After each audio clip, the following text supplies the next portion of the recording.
Shalom Aleichem. Bezrat Hashem, un petit mot, Bezrat Hashem, sur la Hitbodedut. Alors on a, Baruch Hashem, un livre magnifique qui s'appelle Ishtaprut HaNefesh. C'est, Baruch Hashem, il y en a, on peut trouver ça sur nachmanmeouman.com en français.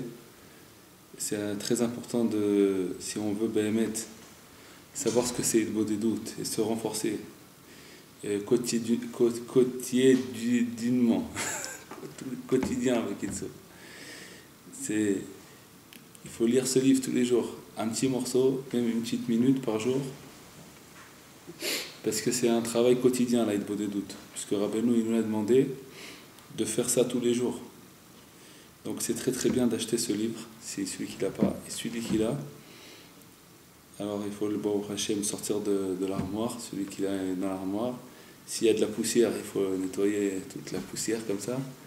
Et puis lire ça, un petit morceau tous les jours.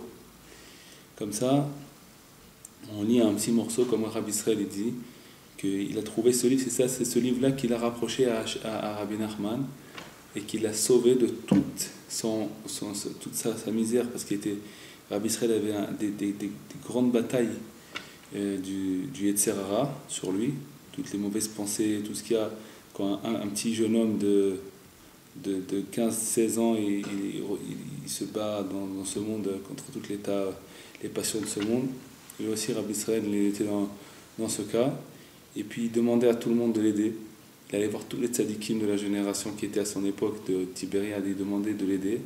Il leur expliquait tous ces problèmes qu'il avait avec son Yetzer Hara, et personne ne lui donnait un médicament, on l'aidait un petit peu, il lui donnait un peu de émouna, ça le renforçait, mais ça c'est pas suffisant c'était pas la hauteur face à ce que lui dans son cœur il voulait réussir, parce que plus la personne veut se nettoyer, et plus toute petite tâche ça va l'embêter. Si quelqu'un il veut pas être propre, ça ne le dérange pas d'être sale, alors il va pas faire attention aux petites tâches. Par contre celui qui veut être propre, alors chaque petite tâche, ça va être affreux pour lui. Il peut pas supporter. Parce que si par exemple il doit être dans un mariage, il y a une petite tâche sur sa veste, il va se sentir tout sale. Le fait que c'est tout petit, c'est une petite tâche. Voilà.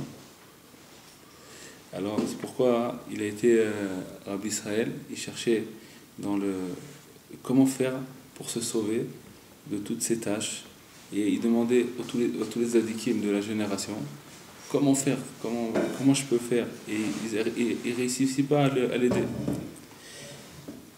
Et il a trouvé un jour un Ishtaprut HaNefesh, ça veut dire un livre de Rabbi Nachman qui était sans début et sans fin. Il n'y avait pas la couverture n'était plus là. Et il a vu que le livre, ça parlait l'épanchement de l'âme. Ça lui a dit, oh, ce livre-là, il va pouvoir m'aider. C'est quelque chose c'est spécial, c'est justement ce que j'ai besoin. C'est tout raconter à Hachem. Il a commencé à lire le livre, et puis, tout de suite, il lisait un petit morceau, et il allait accomplir ce qui avait marqué. Ça veut dire, il lisait pas 1 heure par jour, le livre. Il lisait peut-être 10 minutes. Il lisait, et il avait tellement besoin de ce qui était marqué, il ne pouvait pas continuer. Il devait fermer le livre et aller tout de suite accomplir ce qui a marqué, parce qu'il savait que c'était ça qui allait le sauver. Et alors nous aussi, on doit prendre exemple. Il ne nous a pas raconté ça pour rien. On doit prendre exemple aussi d'avoir ce livre-là, puisque aujourd'hui, Baruch Hashem, il existe en français, puis il est dans plusieurs langues. Et on l'a en hébreu, Baruch Hashem, celui qui peut lire l'hébreu. Et on lit un petit passage pour se renouveler tous les jours sur la Hitbodedut, et puis essayer de déverser son cœur devant Hachem, raconter tous les problèmes qu'on a à Hachem, et comme ça on va réussir, Bezrat Hachem, à accomplir ce conseil-là qui est tellement important. Bezrat Hachem, Kol Tov.